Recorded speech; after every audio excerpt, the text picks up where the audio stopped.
Hello everyone, स्वागत है आप सभी का फ्लाई एयर के वेरी इंफॉर्मेटिव यूट्यूब चैनल पे। और मैं हूं अभय, लेकर आता हूं अपने एयरलाइन और एयरपोर्ट के एक्सपीरियंस को आपके हेल्प के लिए, आपकी इंफॉर्मेशन के लिए, आपकी जानकारी के लिए। दोस्तों, आगे बढ़ने से पहले एक बात यहां जरूर कहना चाहूंगा। द फर्स्ट पॉइंट इज कि आप में से वो लोग जो मेरे चैनल पे पहली बार आए हैं, मेरे चैनल को सब्सक्राइब कर लें। सब्सक्राइब करने के बाद बेल आइकन जरूर प्रेस कर लें। उससे क्या होता है कि जो नोटिफिकेशन होगा न्यू वीडियो का, न्यू इंफॉर्मेशन का, वो आपको मिलता रहेगा। सेकेंड थिंग, आप मुझे मेरे इंस्टाग्राम, जी हाँ दोस्तों, फ्लाई एयर इंडिया आप देख सकते हैं, उस पर आप फॉलो जरूर कर लें, क्योंकि छोटी मोटी जितने भी इंफॉर्मेशन होती है, जानकारी होती है, वो मैं आपको डायरेक्टली इंस्टाग्राम के माध्यम से देते रहता हूं। And third and most important work and the part and the point is, airline airport में जॉब के लिए पैसों के लेन देन के चक्कर में कभी ना पड़े। ऐसा कभी नहीं होता। कोई भी एयरलाइन ऐसी नहीं है जो कि जॉब के लिए पैसों का लेन देन करती होगी। इसके अगला या फिर बहुत जल्द ही मैं एक वीडियो लेकर आने वाला हूं, जिसमें आपको वो सारे डाउट्स क्लियर हो जाएंगे। तो दोस्तों, अब आते हैं जॉब के रिगार्डिंग, अब आते हैं हम उस पर्टिकुलर पॉइंट पे जिसके रिगार्डिंग मैं ये वीडियो बना रहा हूं। दोस्तों, एक वक्त था 2 महीने पहले, मान सकते हैं कि कहीं कोई जॉब नहीं था। और अभी पिछले 1.5 महीनों से मान के चल सकते हैं, या फिर 2 महीनों से 1.5 से 2 महीनों के बीच का जो वक्त है, उसमें किसी भी एयरलाइन में, किसी भी आप एविएशन पार्ट में देखें तो कहीं ना कहीं कुछ ना कुछ जॉब आपको दिख जाता है, भले ही अभी केवल वो इनिशियल प्रोसेस में हो। तो दोस्तों, एक क्वेश्चन जो आपके साइड से डिफरेंट सोशल मीडिया के थ्रू, या तो मेरे इंस्टाग्राम के माध्यम से, या मेरे सोशल अप्रोच के माध्यम से, या फिर मेरे व्हाट्सएप नंबर के माध्यम से जो मेरे पास क्वेश्चन आते हैं, क्वेरी आती है, वो ये कि सर, हमने अप्लाई तो कर दिया है, अब उसके बाद का प्रोसेस क्या है। तो दोस्तों, आज के इस वीडियो में मैं यही बताने वाला हूं कि अगर आपने अप्लाई नहीं किया है तब भी, और अप्लाई कर दिया है तब भी, अप्लाई करने के बाद का प्रोसेस क्या होता है। दोस्तों, केवल आप ही नहीं, मैं भी अगर कहीं अप्लाई करता हूं या पहले किया है मैंने, तो मन में हमेशा एक क्वेरी रहती है कि यार, मैंने अप्लाई तो कर दिया है, कोई रिस्पॉन्स नहीं आ रहा है, तो आखिर होता क्या है। तो दोस्तों, आज के इस वीडियो में मैं थोड़ा सा हाईलाइट करने वाला हूं इस पर्टिकुलर पॉइंट पे कि अगर हमने कहीं जॉब के लिए अप्लाई किया तो उसके बाद क्या होता है, खासतौर से एयरलाइन और एविएशन में। और इसके रिगार्डिंग मैं डीपली आपको इसलिए बताना चाहूंगा क्योंकि मैं ऑलरेडी इस एयरलाइन इंडस्ट्री में हूं, 16 साल 17 साल से मैं इसमें ऑलरेडी अपना एक्सपीरियंस मैंने गेन किया है।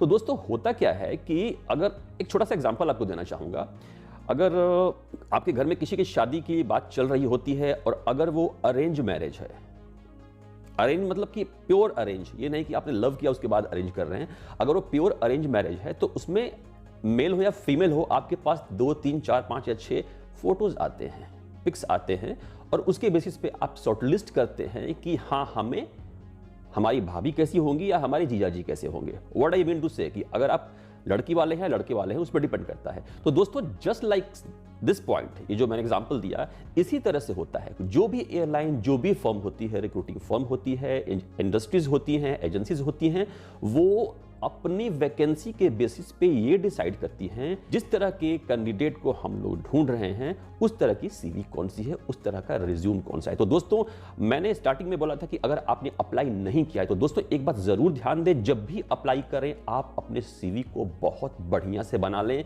जिस तरह के जॉब के लिए अप्लाई कर रहे हैं, उसी के अकॉर्डिंग आप अपने सीवी को थोड़ा सा मॉडिफाई जरूर कर लें।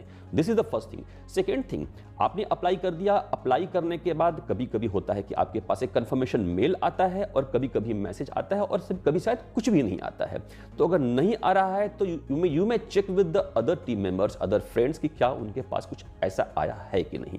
तो दोस्तों, अभी आप लोगों ने, मान लीजिए कि हम बात करें एयरलाइन के बारे में, तो इंडिगो हुआ, air India, fly big, star airline, air India, Go Air, जितने भी वैकेंसीज अभी आ रखी है, आपने जहां भी अप्लाई किया है, maximum of them have closed, या फिर कुछ लोगों का सीवी का एक्सेप्ट करने वाला पार्ट अभी रेडी है, अभी चल रहा है।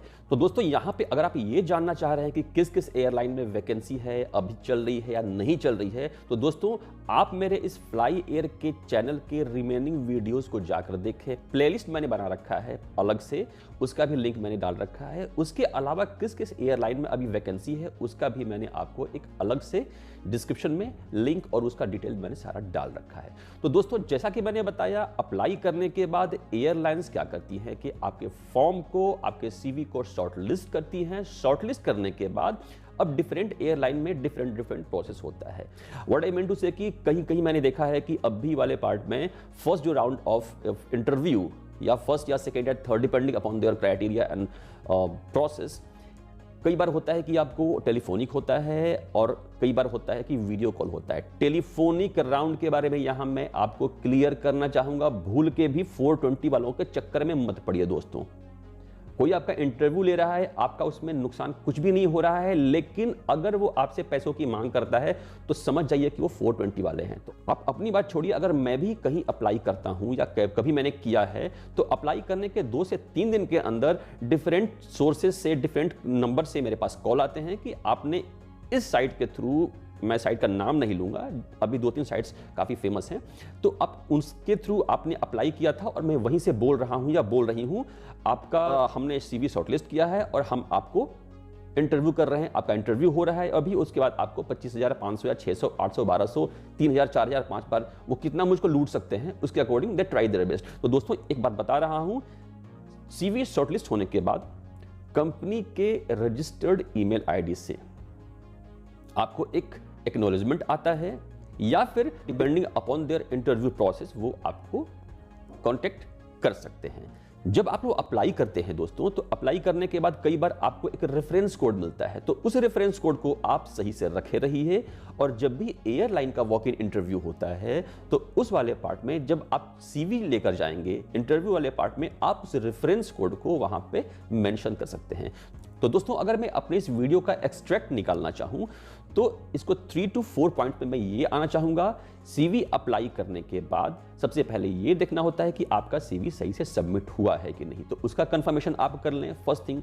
सेकंड थिंग, अगर सबमिट हो गया है तो आपके पास कोई एक्नॉलेजमेंट आया है कि नहीं, कभी भी आता है कभी कभी नहीं भी आता है, डिपेंडिंग अपॉन द जो भी उन लोग का प्रोसेस होता है। थर्ड पॉइंट इज कि आपके CVs को सबमिट करने के बाद आपको शॉर्टलिस्ट किया जाता है, उसकी स्क्रीनिंग चलती है, उसका फिल्ट्रेशन चलता है। डिफरेंट CVs होती हैं, जो इतने सारे CVs में से जो परफेक्ट CV होती है या जो सबसे बेस्ट CV होती है उनको सेलेक्ट करके उसके बाद ये एयरलाइन का कॉल होता है कि वो आपको इन्फॉर्म कर रहे हैं। तो दोस्तों एयरलाइंस या कोई भी रिक्रूटिंग कंपनी वो क्या करती है कि CV को शॉर्टलिस्ट करके रख लेती है। अब उनकी रिक्वायरमेंट अगर अर्जेंट है तो आपको इमीडिएटली मेल आ सकता है, अगर उनकी रिक्वायरमेंट बाद की है तो आपको कुछ दिनों बाद मेल आ सकता है। तो अभी फोर्थ पॉइंट पे जो सबसे इंपॉर्टेंट पार्ट बोलूंगा वो ये कि आपको करना ये है कि अप्लाई करने के बाद जो भी उस पर्टिकुलर जॉब एयरलाइन या एयरपोर्ट के रिगार्डिंग जो भी उसकी क्राइटेरिया हो, जो भी उसकी जॉब रिक्वायरमेंट हो, उसके रिगार्डिंग आप तैयारी करना चालू कर दें। इंटरव्यू में आपको हार्डली 2 मिनट मिलता है मुश्किल से खुद को रिप्रेजेंट करने के लिए। तो दोस्तों मेरी एडवाइस, मेरी सलाह आपको यह है कि आप प्लीज, अगर आपने फॉर्म सबमिट कर दिया है तो आप इंटरव्यू की तैयारी में लग जाइए। डिफरेंट क्वेश्चंस हैं और अगर आप ये जानना चाहते हैं कि किस किस तरह के क्वेश्चंस आते हैं तो उसके रिगार्डिंग भी मैंने 2-3 वीडियो बनाया है जिसका कि लिंक मैंने डिस्क्रिप्शन में डाल रखा है। तो दोस्तों वीडियो को क्लोज करने से पहले मैं आपको यही कहना चाहूंगा कि अगर आपने मेरे चैनल को सब्सक्राइब नहीं किया है तो सब्सक्राइब कर लें। कोई डाउट इश्यू हो तो आप मुझसे इंस्टाग्राम पे कनेक्ट हो सकते हैं, मेरे व्हाट्सएप नंबर के थ्रू भी आप मुझसे कनेक्ट हो सकते हैं। लेकिन दोस्तों व्हाट्सएप नंबर पर एक बात जरूर बोलना चाहूंगा, व्हाट्सएप का कॉल रिसीव नहीं करता, that is only for the extreme situation.